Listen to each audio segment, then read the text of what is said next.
Sa gitna ng patuloy na mga usap-usapan at isyong bumabalot sa ABS-CBN, lalo na sa mga napapabalitang sigalot na may kaugnayan sa pamilya Lopez,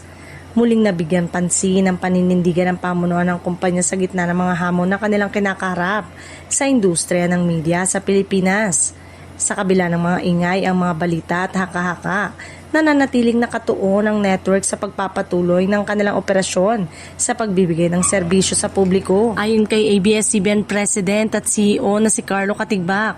malinaw ang direksyon ng kanilang pamunuan na hindi lamang nakasentro sa pagpapatatag ng kumpanya bilang isang negosyo, kundi higit sa lahat ay nakatuon sa kapakanan, seguridad at kinabukasan ng bawat empleyadong araw-araw na nag-aambag ng kanilang husay at dedikasyon para mapanatili ang operasyon ng network. Sa kanyang naging pahayag na we are not just fighting for the company, we are fighting for you guys. Mariing ipinakita ni Katigbak ang diwa ng malasakit at pagkilala sa mahalagang papel ng mga empleyado sa likod ng bawat programa,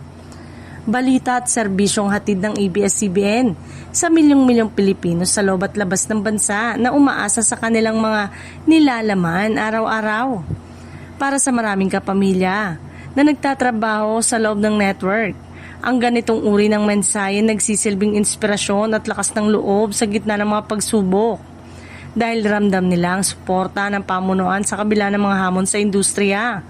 kabilang na ang kompetisyon, pagbabago sa media, landscape at iba pang isyong kinakaharap ng kumpanya.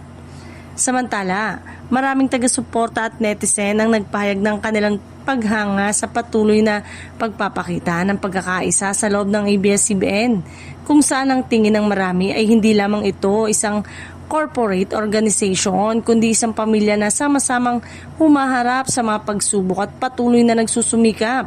para makapagbigay ng makabuluhan at dekalidad na content.